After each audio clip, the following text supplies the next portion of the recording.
மகளா மருமகளா என் வீட்டுக்கு வருவ புருஷன் தோழல நான் ஊஞ்சலாடுவேன் புகுந்த வீட்டுக்குள்ள நான் புண்ணியம் எப்படியோக்கா நிச்சயதார்த்தம் நல்லபடியா நடந்து முடிஞ்சிருச்சு. இப்பதான் நிம்மதியா இருக்கு. எல்லாம் வந்து சொன்னாங்க நல்லபடியா நடத்துனீங்க, சூப்பரா கிராண்டா நடந்துச்சுட்டாங்க. நம்ம ஏதோ சிம்பிளா வைக்கலாம்னு பார்த்தா அதே கிராண்டா அமைஞ்சிருச்சு. என்னக்கா? ஆமா ஆமா, நீ சொன்னாப்ப எல்லாமே சிம்பிளா தான் பண்ணோம், ஆனால் நல்லா கிராண்டா தான் இருந்துச்சு. எல்லாருமே வந்தவங்க கூட சொன்னாங்க ரொம்ப சந்தோஷங்கன்னு. பொண்ணு மாப்பிள்ள பொறுத்து நல்லா இருக்குனாங்க. அக்கா ஆமாக்கா, நானும் சொல்ல மறந்துட்டேன். புள்ள மேல இப்ப நிறைய கண்ணு போட்டிருக்கோம். வந்தவங்க ஊராமே சூப்பர் சூப்பர்னு எல்லாம் வாய் திறந்து சொல்லிட்டு போயிட்டாங்க.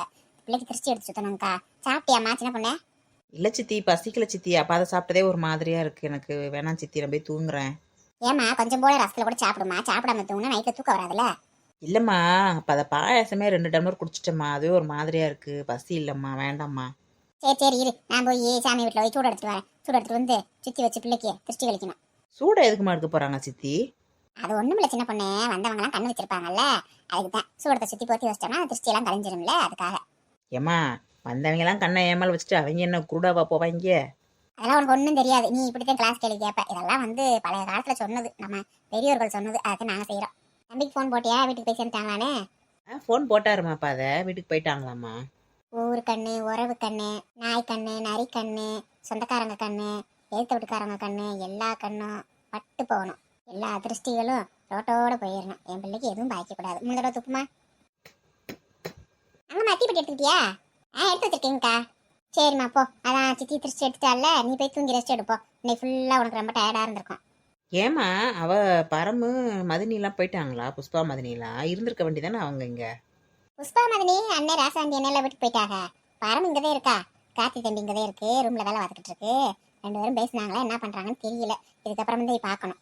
ஏமா, எப்படியாவது இன்னைக்கு கார்த்திக் மாமாவையும் பரமையும் பேச வச்சிடணுமா. பாவமா ரொம்ப ஃபீல் பண்ணிட்டு இருந்தா மாமா கூட பேசலன்னு சொல்லிட்டு. ஏன், அவர் நல்ல டைப் தானே, திடீர்னு ஏன் இப்படி இருக்கிறாரு? ஃபர்ஸ்ட் அவங்களுக்குள்ள பேசிக்கிட்டோம். நான் தான் பரமணியே போய் பேசுடின்னு சொல்லியிருக்கேன். புருஷ முன்னாடி நடுவில் 3வது ஆள் போனால் அந்த பிரச்சனை பெரிய பிரச்சனை ஆயிரும். அவங்களுக்குள்ளே பேசி முடிச்சுக்கிட்டோன்னு தான் அவளை அனுப்பிச்சு வச்சிருக்கேன். சப்போஸ் அவங்களுக்குள்ள பேசலைனா தான் நம்ம பேசணும். சரிங்கம்மா, நான் போய் தூங்குறேம்மா. நம்ம ஊர்ல எல்லாம் ரோட்ல கொண்டு போய் பொருத்துவோம்.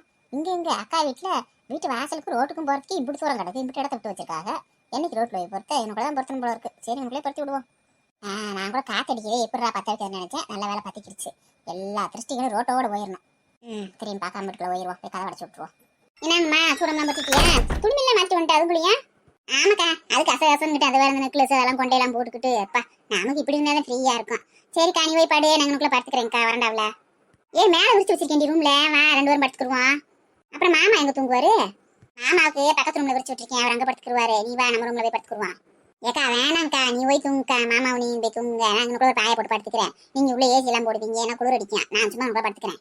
இங்கே வாரி வரண்டாவில் ஒருத்த குளிர் அடிக்க முடியே, பனி விழுந்து கிடக்கு. வேணாம், இல்லாட்டினா சின்ன பொண்ணு ரூமோட போய் பட கூட. ஏக்கா வேண்டாம்க்கா, அதுக்கு சின்ன சிறுசுல போனீங்கன்னு தம்பி பொண்ணும் பேசுவாங்க. இன்னைக்கு இதை நிச்சயதார்த்தம் முடிஞ்சிருக்கு, நாம ஒய்க்கிட்டு படுத்த நல்லா இருக்கும். அதெல்லாம் வேண்டாம்க்கா. சொல்றதே கேட்க மாட்டா, இவ சொல்றதையும் சொல்லுவா. சரி எனக்குள்ள பாயை போட 2 பேரும் பேசிக்கிட்டே படுத்துக்குவான். ஏக்கா வேண்டாம்க்கா, நீ போக்கா, நீ போய் மேலே போய் தூங்குக்கா, நான் உங்களுக்குள்ள படுத்துக்கிறேன்க்கா. அவனை மட்டும் உங்களை படுக்க விட்டு நான் போய் மேலே ஒருத்தர் நல்லா இருக்கும். உங்க மாமா சத்தம் போடுவார், அதெல்லாம் வேணாம். 2 பேரும் பேசிக்கிட்டு உங்களை படுக்கலாம். இரு நம்ம போய் பாய எடுத்துட்டு வரேன். அக்கா சின்ன பையில இருந்த மாதிரியே இருக்கு, இன்னும் கொஞ்சம் கூட மாறல. நம்ம மேல இன்னும் அதே பாசலே இருக்கு. பரவாயில்ல, நான் கூட இப்படி நாள் ஆயிக்கு வச்சு பழைய மாதிரி பாசமா இருக்குமான்னு நினைச்சேன். அதே மாதிரியே இருக்கு. என்னை விட்டு தூங்க கூட மாட்டேங்குது. ஆகும் இன்னும் போட்டுக்கிறோமா? ஆமாக்கா, அந்த இப்படி போடு. இந்த மேட்டு மாதிரி போட்டுக்கல, அது மேலே ஓட்டினா விறுவிறுன்னு இல்லாம நல்லா இருக்கும்ல, அது மேலே ஓட்டு விடு. ஏன்க்கா என்னால நீ வந்து நீங்க தரையில படுக்கிற, உனக்கு பெட்டில ஒரு கட்டினா தூக்கம் வராது. பாவம் சொன்னா கேட்க மாட்டேன்ற. அப்படிலாம் ஒண்ணு இல்லடி, நம்ம சின்ன பிள்ளைல இருந்து பெட்லேயே படுத்தான். இப்பதானே பெட்ல எல்லாம் படுக்கிறோம். முந்திலாம் அந்த பாய வரிசையும் படுப்போம். ஆனா இது நல்லா தூக்கம் வரும். அது எனக்கு நம்ம கொஞ்சம் சூடு ஏறிக்கிட்டே இருக்கும். இருந்தாலும் அந்த உட்காந்து எந்திரிக்க முடியலன்னு சொல்லி கட்டில படுத்துக்கிறது. வேற என்ன செய்யறது, இந்த மொழி வலி வருதுல்ல, அதுக்காக தான் கட்டில படுப்பேன். ஆனா இந்த பாயில படுத்தவங்க நல்லா தூங்கி இருந்துச்சு, ஒரு திருப்தியா இருக்கும். இதே கட்டில படுத்து தூங்கு உடம்புலாம் ஒரே அனல் அடிச்சு கிடக்கும். ஏன்க்கா இன்னைக்கு சாப்பாடெல்லாம் சூப்பரா இருந்துச்சுலக்கா. நிச்சயதார்த்தத்துக்கு சாம்பார், அந்த பட்டாணி, உருளைக்கிழங்கு கூட்டு எல்லாமே சூப்பரா வச்சிருந்தாங்க. என்னக்கா? ஆமா நல்ல வேலை. நீனுக்குள்ள யாரும் சமையல்காரனை பிடிச்சா நல்லாவே செஞ்சிருக்க மாட்டேன். நீ அங்க ஊர்ல பிடிச்சிட்டு வர போய் பரவாயில்ல நல்லா செஞ்சிருந்தாங்க. கல்யாணத்துக்கு இவங்களே கூப்பிட்டுக்கிற வேண்டியது. அது என்னக்கா சொல்லி வச்சிருவோம். முன்னப்படி சொல்லி வச்சிட்டோம்னா வந்துருவாப்ல. வேற எங்கேயும் விசேஷம்னா தான் வரமாட்டாப்ல. நம்ம இந்த தேதிக்கு வரணும்னு சொல்லி கரெக்டாக சொல்லி வச்சிட்டோம்னா வந்துருவாப்ல. டீயை கூட போட்டு கொண்டு வரட்டோம்னா குடிக்கிறியா? இருக்கட்டும்க்கா. வேண்டாம்க்கா. ஏண்டி நீ அங்க பொழுதுன்னைக்கு டீயை போட்டு குடிச்சிருப்பையில, இரு நான் போய் போட்டு எடுத்துட்டு வரேன். ஃபில்டர்ல கூட காஃபி போட்டு வச்சிருந்தேன், காஃபி கூட போட்டு வரட்டுமா? வேண்டாக்கா, நீ தூக்கம் வராது. அப்புறம் லேட்டாக தான் தூக்கம் வரும். டீயை குடிச்சிட்டோம்டா. காலைல வெள்ளத்துல எந்திரிக்கணும். வெள்ளத்துல எந்திரிச்சிட்டு வீட்டுக்கு கிளம்பணும்ல. என்னது காலைல வெள்ளத்துல எந்திரிச்சு வீட்டுக்கு கிளம்புறியா? பிடிச்சேன் பிச்சு பிடியும் பிச்சு. நாளைக்கு என்னத்தையும் ஒரு கறி ஒளி எடுத்து வந்து ஆக்கி சாப்பிட்டு நாளைக்கு இருந்துட்டு நாளை கழிச்சு போகணும்னு அவசரம் இல்லை. ஏக்கா என் மாமியா கத்துங்கக்கா, நீ வேற போகணும்க்கா, இல்லாட்டி நான் வாட்டுக்கு வஞ்சுக்கு இருக்கோம். நான் பேசிக்கிறேன் அத்தை, நீ பேசாம இரு. உங்க வீட்டுக்காரர் ஒண்ணுமே சொல்ல மாட்டாரு. இப்பதான் அந்த வெண்ணில எல்லா வேலையும் பாக்குறாள்ல, முந்திதான் எல்லாத்தையும் எழுத்து போட்டு நீ தான் வேலை செய்வ.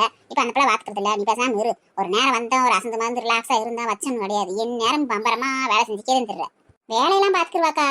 இந்த பிள்ளை புஷ்பா இருக்குல்ல, அந்த பிள்ளைக்கு வேணுங்கிறத ஜூஸை போட்டு கொடுக்கணும், சூப்பு வச்சு கொடுக்கணும், செய்யணும். ஏன்னா நம்ம செய்யற மாதிரி அந்த பிள்ளை செய்யாதுல. அதெல்லாம் ஒரு நாளைக்கு பாத்துக்கிற மாட்டாளா? அதெல்லாம் பாத்துக்குவா, நீ பேசாம இரு. ஏக்கா பரமும் கார்த்தி தம்பியும் பேசியிருப்பாங்களா? என்ன செய்யறாங்கன்னு தெரியல, சத்தத்தையே காணா. இவ வாடு கோவக்காரி, எனக்கு 4 முன் கோவமா பேசிக்கிருப்பா. அந்த தம்பி எனக்கு சொன்னா பொறுத்து போக மாட்டா. அதெல்லாம் பேசிக்கிடுவாங்க, நீ அதை நினைச்செல்லாம் கவலைப்படாத விடு. புருஷன் பொண்டாட்டி பிரச்சனைலாம் அவளுக்குள்ள பேசி முடிச்சாதே எந்த இதுவும் இல்ல. 3ஆவதா நம்ம ஓனம் வச்சுக்கே, அந்த பிரச்சனை பெருசா இருந்தே இல்லாம அதுக்குள்ள ஒரு ஈகோ பிரச்சனை வந்துடும். அதுகளே பேசிட்டுக்கிறோங்க. அவங்க அம்மா அதே இல்லையில ஊருக்கு போயிடுச்சுல விடு. அந்த தம்பி ஒன்றும் சொல்லாது. அவங்க அம்மா தான் இந்த நாளைக்கு கொடுத்துட்டே இருக்கும். அது இல்லையில நல்லபடியாவது பேசும், நீ பேசாம இரு. எப்படியோக்கா ரெண்டும் சமாதானமா போயிடுச்சுன்னா அதுவே ஒரு மனசுக்கு நிம்மதியா இருக்கும். அதுக்காகத்தான் நான் இன்னைக்கு வீட்டுக்கு போகல. இன்னைக்கு அதுக்காகவே இருந்தேன். அவளை மட்டும் இருக்க சொன்னா இருக்க மாட்டான், நான் இல்லாட்டின்டா. அதுக்காக இருக்கேன். அப்பனா நீ அக்கா வீட்டுல இருக்கணும்னு சொல்லி இருக்கல, மகளுக்காண்டியே இருக்க. ஏக்கா அப்படிலாம் ஒண்ணும் இல்லக்கா. நான் இருக்கிற ஆசைதான். விட்டா 1 மாசம் கூட இருந்துக்கிருவேன். நான் இல்லாருன்னா அங்க ஒண்ணும் செய்ய மாட்டாரு எங்க வீட்டுக்காரு. அவருக்கு நான் கூட இருந்துகிட்டே இருக்கணும். சோறு விட்டு வச்சா கூட சாப்பிட மாட்டாரு, யாரும் போட்டு வச்சா குச்சப்பட்டுக்கிட்டு. நான் இருந்தாலும் நல்லா சாப்பிடுவாரு, வைப்பாரு. அவருக்காண்டியே முக்காவாசி ஓடுறது. உங்க மாமாலாம் அப்படிலாம் இல்ல. அதெல்லாம் வெளியில ஓனாருன்னா கடையில எவனுக்குள்ளையும் சாப்பிட்டுக்குருவாரு, வச்சுக்குருவாரு. வீட்டுல செஞ்சு வச்சாலும் போட்டு சாப்பிட்டுக்குருவாரு, என்னையே எதிர்பார்க்க மாட்டாரு. இவர் அப்படியே பழகிட்டா இருக்கா. நான் தகை போட்டு வைப்பேன் சாப்பாடு. நான் போடாட்டினா பரம்பு போட்டு வைக்கும். வேற யார் போட்டு வச்சாலும் பெருசா சாப்பிட மாட்டாரு. அது அத்தை எல்லாம் அந்த அளவுக்கு போட்டு வைக்காது. அதுக்கு கண்ணும் தெரியாது, கடையும் தெரியாது. குழம்பு எடுத்துக்கு வச்சுன்னா ரசம் எடுத்துக்கு வரும், ரசம் எடுத்துனா குழம்பு எடுத்துட்டு வரும். அவங்களுக்கு இந்த கண்ணாடி ஓடாட்டினா சுத்தமா ஒன்றும் தெரியாது போல இருக்கு. யார் நிக்கிறாங்க என்னன்னு தெரியாது போல. ஆமா, அது ஒத்துக்கிறாது. கண்ணாடி ஓடாட்டே கண்ணு தெரியாதுன்னு ஒத்துக்கிறாது. அப்படியே கெத்தா பேசுவது.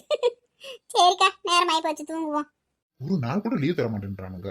சார், ஒரு ஃபங்க்ஷன் டயத்துல கூட ஃப்ரீயா இருக்க முடியுதா? சும்மா மீட்டிங் வச்சு உயிர் வாங்குறாங்க. என்ன இவரு, நம்ம வந்து நிக்கிறோம் கண்டுக்கிறாம இருக்காரு. என்ன என்ன இப்ப பிரச்சனை உனக்கு? பிரச்சனை எனக்கு ஒன்றும் கிடையாது. பிரச்சனையெல்லாம் உங்களுக்கு தான். நீங்கள் தான் இருந்திருந்தாப்புல அப்படியே கம்முன்னு அமைதியாக இருக்கீங்க. நான் வந்து இவ்வளோ நேரம் நிற்கிறேன், என்னன்னு கூட பேச மாட்டேன்றீங்க.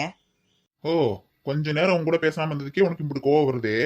நீ எனக்கு ஃபோன் போட்டு பேசுனியா? நீ ஒரு ஃபோன் போட்டியா? நீ ஏன் ஃபோன் போடல? என் ஃபோன் பிரச்சனை ஆயிடுச்சு மாமா, அதனால தான் ஃபோன் போடலை. டிஸ்பிளே போயிடுச்சு. சரி, உன் ஃபோன் தான் டிஸ்பிளே போயிடுச்சு. அத்தை ஃபோன் என்னாச்சு? மாமா ஃபோன் என்னாச்சு? வீட்டுல எல்லாருக்குமே ஃபோன் இருக்குல்ல, யார் ஃபோனையாவது வாங்கி கூப்பிட்டுருக்கலாம்ல. பேசணும்னு நினைச்சா எப்படி வேணாலும் பேசியிருக்கலாம். ஐயோ அப்படிலாம் இல்லை மாமா, அவங்க ஃபோன்லாம் வாங்கி அவனுக்குள்ளேயே பேசணும். பர்சனலாக எதுவும் பேச முடியாதுல்ல, அதனால தான் கூப்பிடல. நீங்கள் ஏன் கூப்பிடல? நீங்கள் யார் நம்பருக்காவது கூப்பிட்டுருக்கலாம்ல. நான் தான் கோவத்துல இருந்தேன்ல, நான் எப்படி ஃபோன் போடுவேன்? அத்தை வந்து ஒரு வார்த்தை நேரில் கூப்பிட்டுருக்கலாம்ல. என்ன வந்து வீட்டுக்கு இந்த மாதிரி வாங்க, விருந்துக்கு வாங்க, தீபாவளிக்கு தலை தீபாவளிக்கு வாங்கன்னு சொல்லியிருக்கணும்ல. ஃபோன் பண்ணி கூப்பிட்டா என்ன அர்த்தம் சொல்லு பார்க்கலாம். என் ஃப்ரெண்ட்ஸ் எல்லாம் கூட வேலை பார்க்குறவங்க எல்லாம் சொல்றானுங்க, தலை தீபாவளிக்கு வீட்டில் வந்து அழைச்சிட்டு போனாங்க மாமனார் மாமியார்னு சொல்றாங்க. எனக்கும் அந்த மாதிரிலாம் கூப்பிடணும்னு ஆசை இருக்காதா? 4 பேர் கேட்கறப்ப என்ன சொல்றது? என்னங்க சொல்கிறீங்க? அம்மா வந்தால் வீட்டில் கூட்டிட்டு வந்தாங்க, நீங்கள் பாட்டில் அப்புறம் பேசிகிட்டு இருக்கீங்க. அத்தையும் அவங்க அப்பத்தாவும் தான் இருந்திருக்காங்க. அவங்க 2 பேரும் இருந்து தான் சொல்லியிருக்காங்க. நீங்கள் எங்கேயோ வெளியில் போயிட்டீங்க, பெங்களூர் போயிட்டீங்கன்னு சொல்லியிருக்காங்க. இப்போ வந்து இப்படி பேசுகிறீங்க. ஏன் அவங்க வரவும் சொல்லலையா உங்ககிட்ட? என்னது, அத்தை வந்தாங்களா வீட்டுக்கு? அத்தை வந்தாங்கன்னே உங்க கிட்ட சொல்லவே இல்லையே. ஃபோன்ல தான் சொன்னாங்கன்னு சொன்னாங்க. ஏங்க, அம்மா வந்தாங்கன்னு சொல்லிட்டு இருக்கேன். அப்போ நான் உங்ககிட்ட போய் சொல்கிறேன்னா என் மேலே உங்களுக்கு நம்பிக்கை இல்லையா? அப்புறம் ஏன் அம்மாவும் அம்மாச்சியும் அப்படி சொன்னாங்க? வரவே இல்லை, ஃபோன்ல சொன்னாங்கன்னு சொன்னாங்க. ஷோ, இதுல யார் சொல்றதுதான் கேட்கறதோ தெரியல, தலையே வெடிச்சிரும் போல இருக்கு. ஏங்க, அப்போ என் மேலே உங்களுக்கு நம்பிக்கை இருக்கா இல்லையா? நான் தான் சொல்கிறேனே அம்மா வந்தாங்கன்னு சொல்லிட்டு. அப்புறம் திரும்ப திரும்ப கன்ஃபியூஸ் ஆகி பேசிட்டு இருக்கீங்க நீங்கள். இருக்கட்டும், நாளைக்கு வீட்டுல போய் பேசிக்கிறேன் அவங்க கிட்ட. அப்ப அவங்க தான் எல்லா வேலையும் பார்த்துட்டு இருக்காங்களா? என்கிட்ட தேவையில்லாம டபுள் கேம் ஆடிட்டு இருக்காங்களா? பேசிக்கிறாங்களா? மனசில் என்னதான் கோபதாம இருந்தாலும் நேரில் கேட்டு பழகுங்க. நீங்களா இமேஜின் பண்ணிக்காதீங்க. உங்களுக்கு தான் தெரியல உங்கள் அம்மா பற்றியும் உங்கள் அம்மாச்சியை பற்றியும். அவங்களுக்கு ஏற்கனவே எங்களை கண்டாலே ஆகாது, எதையாவது ஒன்று சொல்லி வைப்பாங்க. நீங்கள் அதை அப்படியே கேட்டு அமைதியாக இருப்பீங்கல்ல. என்கிட்ட ஒரு வார்த்தை கூட கேட்க மாட்டீங்க. ஏன் நீங்கள் வீட்டுக்கு வந்திருந்தீங்கன்னா அந்த பிரச்சனை அன்னைக்கே தீர்ந்துருக்கும்ல. சரி சரி விடு, போனது போகட்டும். நான் அவங்ககிட்ட நேர்ல பேசிக்கிறேன். சரி, நின்றுட்டே இருக்க, உட்காரு. பரவாயில்ல, இருக்கட்டும். இப்போயாவது அக்கறை வந்துச்சே, நின்றுக்கிட்டே இருக்கேன்னு சொல்லிட்டு. இந்த 10 நாளாக என் மேலே அக்கறையே இல்லை. வகுத்தில் இருக்க பாப்பா மேலேயும் அக்கறை இல்லை. நாங்கள் 2 பேரும் என்ன பண்ணுறோன்னு கூட யோசிக்கல. ஏய் லூசு, கோவமா? நான் என்ன பண்றது? ஏதோ டென்ஷன்ல அவங்க சொன்னது உண்மை நினைச்சு நம்பிட்டேன். தப்புதான். இனிமேல் எதா இருந்தாலும் உங்கள்கிட்ட நேரில் கேட்கறேன், சரியா? கோவம்லாம் போயிடுச்சா? ம் செய்யறதெல்லாம் செஞ்சுக்குவீங்க. அப்புறம் வந்து ஈஸியாக சொல்லிடுவீங்க. எங்கள் மனசு எவ்வளோ கஷ்டப்படுதுன்னு தெரியுமா? அதுவும் இந்த மாதிரி மாசமாக இருக்க நேரத்தில் நீங்கள் இந்த மாதிரிலாம் பண்ணியிருக்கவே கூடாது. நான் எவ்வளோ ஃபீல் பண்ணேன் தெரியுமா? சரியாக சாப்பிடல, சரியாக தூங்கலை. எனக்கு ரொம்ப ஒரு மாதிரி ஆயிடுச்சு. உலகமே வெறுத்து போன மாதிரி ஆயிடுச்சு. அப்படியா? பார்த்தா அப்படி தெரியலையே, ஒரு சுத்து குண்டான மாதிரி தெரியுதியே. போங்க நீங்க. எனக்கு எவ்வளோ கஷ்டமா இருந்துச்சு தெரியுமா? என்னடா மாமா இப்படி பேச மாட்டேன்றாரு. பாப்பா வயசுல இருக்கு, கொஞ்சம் கூட அக்கறை இல்லாமல் இருக்காருன்னு சொல்லிட்டு ஒரே வருத்தமா இருந்துச்சு. அது மட்டும் இல்லை, இன்னைக்கு ஃபங்க்ஷனில் கூட என்னால் ஃப்ரீயாகவே இருக்க முடியல. உங்களை பற்றியே நினச்சிட்டே இருந்தேன். அவள் கூட சின்ன பொண்ணு கூட ஏன் பேச மாட்டேன்ற, ஏன் உம்முன்னு இருக்குன்னு கேட்டுகிட்டே இருந்தா. எனக்கு யார் கூடயுமே ஃப்ரீயாகவே பேச முடியல தெரியுமா? அவ்வளோ கஷ்டமாக இருந்துச்சு. சரி சரி சரி, அதானே பேசிட்டேல்ல. இந்த மாதிரி இடத்துல அழுவ கூடாது, புரியுதா? சரி வா, படுத்துக்க வா, டைம் ஆயிடுச்சுல. மாத்திரை எல்லாம் போட்டியா? மாத்திரையெல்லாம் போட்டுட்டேன். சரி, அழுவ கூடாது, தலையெல்லாம் வலிக்கும்ல. வா வந்து படுத்துக்க வா, டைம் ஆயிடுச்சு.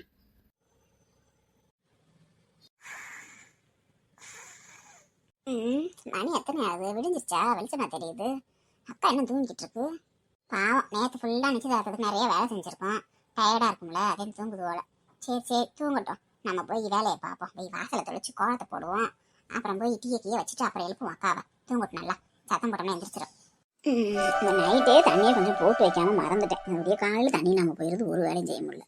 பாத்ரூம் கூட தண்ணி இல்லை. என்ன அம்மா இங்கே சோபால படுத்து கிடக்காங்க, ரூம்ல படுக்கலையா? ஏமா ஏமா? என்னம்மா, விடிஞ்சிருச்சா? ஆமாம்மா, மணி 5 மணி ஆயிடுச்சு. டிவி ஓடிட்டு இருக்கு. இங்கே சோஃபால உட்காந்துருக்கீங்க. ஏமா நீங்க தூங்கலையா? எங்கடி தூங்குறது, தூக்கமே வரலையே ராத்திரி எல்லாம். நானும் படுத்து படுத்து பார்த்தேன், தூக்கம் வரல. சரி வா, டிவியை போட்டு போய் உட்காந்து பாப்போம்னு சொல்லி இங்கே வந்து உட்காந்தேன். இங்கே வந்தாலும் தூக்கம் வரல வாத்துக்க. ராத்திரிலாம் ஒரே தலைவலி. ஏமா என்னாச்சு? எதுக்கு தலைவலி? ஏன் தூங்கல? ஒரு மாத்திரை கூட போட்டுக்க வேண்டியதானே? வேற என்னத்த யோசிச்சு தலைவலி. ஓ மகன் அங்கே விட்டுட்டு வந்துட்டோம் தேவையில்லாம. அவன் நம்ம மீட்டிங் இருக்கு, க்ளோஸ் பண்ணிட்டு வர முடியாதுன்னு உட்காந்துருக்கியான். அந்த பரமன்ற போல அங்கதான் இருக்கா. 2 பேரும் சேர்ந்துட போறாங்க. நம்ம சொன்ன பொய்யெல்லாம் வெளில வந்துரும்ல. அதை யோசிச்சு தூக்கம் வரல. உனக்கு என்ன? எனக்கு நான் தூங்கிட்டேன். ஏமா ஆமாம்மா, எனக்கும் நேற்று அப்படியே இருந்து நிச்சயத்தில் உட்காந்து சாப்பிட்டு இந்த அண்டா சோறு சாப்பிட்டதுல ரொம்ப டயர்டாக தூக்கம் வந்துருச்சுமா. அதான் தூங்கிட்டேன். நீ சொன்னது மாதிரி இவளுக்கு கேப் கிடைச்சா போதுமேம்மா, உண்மையெல்லாம் சொல்லிடுவாங்களே. அதேமா பயமா இருக்கு. இப்போ நீ சொல்ல வந்தேன். சரி சரி, இப்ப மணி எத்தனை? மணி இப்போ என்ன, ஒரு 5 மணி 5:30 ஆகும். ஏமா? ராத்திரி அவன் மீட்டிங் முடிக்கவே 11 மணி ஆயிரும்ல. அவன் அதுக்கப்புறம் பாடு தூங்கிடுவான். அதுக்கு முன்னாடி இவ்வளவு மாத்திரை விட்டு தூங்கிடுவா. அந்த பரமன்றவனும் ராத்திரி எப்படியும் பேசிருக்க மாட்டாங்க, காலையில தான் பேசுவாங்க இதை பத்தி. அதனால ஒரு 7 மணிக்கெல்லாம் போன போடு. அவன் எந்திரிக்க 7 மணி ஆயிரும்ல. போன போட்டு முதல்ல எனக்கு ரொம்ப உடம்பு முடியல வாடான்னு சொல்லி கிளம்பி வர சொல்லுவாங்க. எல்லாரும் எதுவும் பேசிட போறாங்க. ஆமாம்மா, கரெக்டாக ஞாபகப்படுத்துமா. 7 மணிக்கு போன போட்டு வர சொல்லிடுவான். அவன் எப்படி எந்திரிக்க 7 மணி ஆயிரும்ல. எந்திரிச்சு நீங்கள் ஓடி ஆகட்டும். இல்லாட்டா எனத்தையும் பேசினாலும் நம்ம உண்மையில வெளில வந்துடும். நல்லா போட்டாச்சு கோலத்தை. அக்கா எனக்குள்ள கோலம் ஓடணும் தெரியல. நம்ம வாட்டுக்குனுக்குள்ள போட்டு விட்டோம். மாமா வந்து வைய போறாரு என்னமோ. நமக்கெல்லாம் வீட்டு முன்னாடி கொஞ்சம் வாசல் இருக்கும். இவங்களுக்கு வீட்டுல இருந்து ரோடு வரைக்கும் வாசலாத்தே இருக்கு. இதுல என்னக்குள்ள கோலம் போடுறது நம்ம தெரியல. சரி போட்டு விடுவோம். இப்ப என்ன சிமெண்ட் தானே, வேணாட்டினா கூட்டி அழிக்கிற வேண்டியது. அது வாசந்து தூங்குது. அதை எந்திரிச்சு என்னைக்கு போட. நல்லாத்தையும் போட்டிருக்கோம் கோலம். ஓகே பரவாயில்ல. இந்த பூவே இல்லை, இங்கிட்டு சாணி எல்லாம் கிடைக்காது போல. சாணி இருந்துச்சுன்னா சாணியை பிடிச்சி வச்சு அது ஒரு பூ வைக்கலாம். சரி இருக்கட்டும், இது போதும். போய் டீயை போடுவோம். அக்காவை டீயை கொண்டு போய் கொடுத்து எழுப்புவோம். இது என்ன கல்லுங்கனுக்குள்ள விட்டுருக்காங்க? இந்த கல் என்னத்துக்குன்னு தெரியல. உட்காரதுக்கா இருக்கும் போல இருக்கு. வெறும் செடியும் கொடியுமா போட்டு வளர்த்து வச்சிருக்கா அக்கா. நல்லா இதெல்லாம் எங்கிட்டு வளர்த்துச்சோ தெரியல. நல்ல குள்ளு குள்ளு குள்ளு குள்ளு சோளம் எனக்கு இருக்கு. நம்ம தோட்டத்துல இருக்க மாதிரி இருக்கு. இது என்ன செடின்னு தெரியல. இங்க இருக்க செடியில என்னன்னே தெரியல. பூராமே அழுகு வைக்கிற செடியோ போல இருக்கு. அதே நம்ம தோட்டத்தில் உள்ள செடி என்ன தெரியலையே. இலைகள்லாம் அழகழகா சூப்பரா இருக்கு. இதுல மட்டும் கட்டமா விட்டு அதுல மட்டும் மண்ணை போட்டு அதுல செடியை வச்சு எம்பிட்டு வேற வளர்த்துருக்காங்கன்னு பாரு. பார்த்து பார்த்து கட்டியிருக்கா அக்கா. இந்த வீட்டுக்கு எப்படி செலவழிச்சோ தெரியல. பாவம். இருக்கட்டும், நம்ம வீடு இருக்கிற வரைக்கும் இருக்கட்டும் நல்லா. அதுக்கப்புறம் இடிஞ்சு விழுகிற மாதிரி வரும்ல, அந்த மாதிரி நேரத்தில் நம்மளும் இப்படிதான் கட்டணும் வீட்டை. இன்னும் பழைய காலத்துல மாதிரியே கட்டி வச்சிருக்கான். இந்த மாதிரி நல்லா கட்டணும். அக்கா வீடு மாதிரி மாடலா கட்டி விடணும். நம்ம வீடு வேணுங்கிற அளவுக்கு விலாசமா கிடக்கு.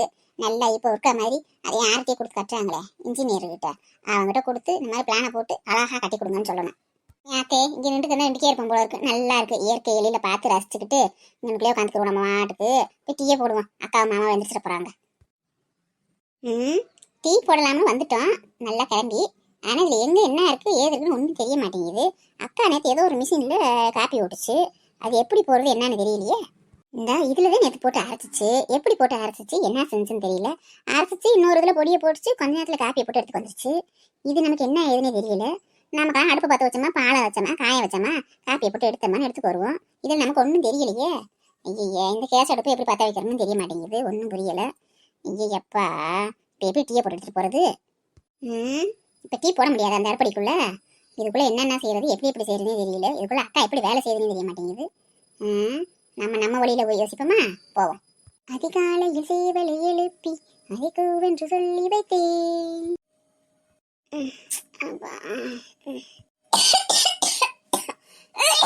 என்ன ஒரே புகையா வருது?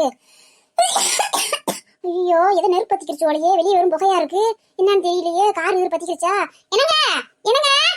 ஐயோ, போய் அவர் எழுப்புவோம். என்ன ஆச்சுன்னு தெரியலையே, எங்கிட்ட பத்திக்கிச்சோலையே கார் கீரு. பயமா கிடக்கு. நேற்றுதான் நல்ல காரியம் நடந்து முடிஞ்சிருக்கு, இன்னைக்கு இப்படி நெருப்பு வச்சுட்டாங்களே யாரும். கடவுளே, எதுவும் ஆயிடக்கூடாது கடவுளே. வெளியில என்னாச்சுன்னு தெரியலையே, பயமா கிடக்கு எனக்கு. ஹாய், வீடியோ பார்க்குற சகோதர சகோதரிகளே எல்லாருக்கும் வணக்கங்க. எல்லாரும் நல்லா இருப்பீங்கன்னு நினைக்கிறேன். அப்புறம் நேற்றைய கேள்விக்கு எல்லாருமே கரெக்டாக ஆன்சர் பண்ணீங்க. சூப்பருங்க. ஒருத்தர் கூட தப்பா சொல்லலை. எல்லா சகோதர சகோதரியுமே கரெக்டாக சொன்னாங்க. இப்போ அவங்களோட பேரெல்லாம் ரீட் பண்ண போகிறோம்.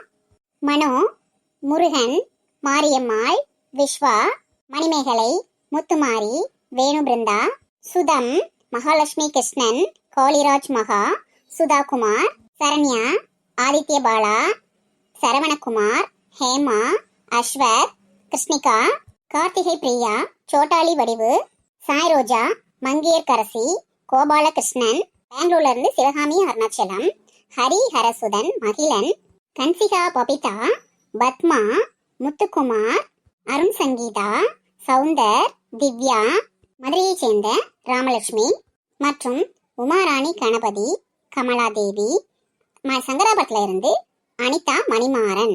அனைத்து சகோதர சகோதரிகளுக்கும் எங்களுடைய மனமார்ந்த வாழ்த்துக்கள். ஓகேங்க, இப்போ நாளைய கேள்வி என்னன்னு பார்க்கலாமா? சின்ன பொண்ணுவிற்கு சூடம் வைத்து திருஷ்டி சித்தி கொளுத்தியது யார்? அங்கம்மாவா தங்கம்மாவா? இதாங்க சகோதர சகோதரிகளே நாளைக்கான கேள்வி. இந்த கேள்விக்கு எல்லாருமே சரியான ஆன்சர் பண்ணுவீங்கன்னு எதிர்பார்க்கிறேன். நேற்றைய தினம் எல்லா சகோதர சகோதரியுமே கரெக்டா ஆன்சர் பண்ணிருந்தீங்க. ரொம்ப சந்தோஷமா இருந்ததுங்க. ஓகேங்க, வீடியோ பாருங்க, சப்ஸ்கிரைப் பண்ணுங்க, லைக் பண்ணுங்க, ஷேர் பண்ணுங்க, பெல் பட்டன் அழுத்துங்க. எங்களை என்கரேஜ் பண்ணுங்க. நீங்க பண்ற இந்த மாதிரி என்கரேஜ் தான் எங்களை வந்து சீக்கிரமாவே கதை போடணும், ரொம்ப நேரம் கதை போடணும் அப்படின்ற ஒரு ஆர்வத்தை தூண்டுது. எங்களை கண்டிப்பா நீங்க என்கரேஜ் பண்ணணும். நீங்க என்கரேஜ் பண்ணீங்கன்னா மட்டும்தான் நாங்க வந்து நல்லபடியாக கதை போட முடியுங்க. புதுசா பாக்குறவங்க சப்ஸ்கிரைப் பண்ணுங்க, ஆல்ரெடி பாக்குறவங்க வந்து லைக்ஸ் பண்ணுங்க, ஷேர் பண்ணுங்க, கமெண்ட் பண்ணுங்க.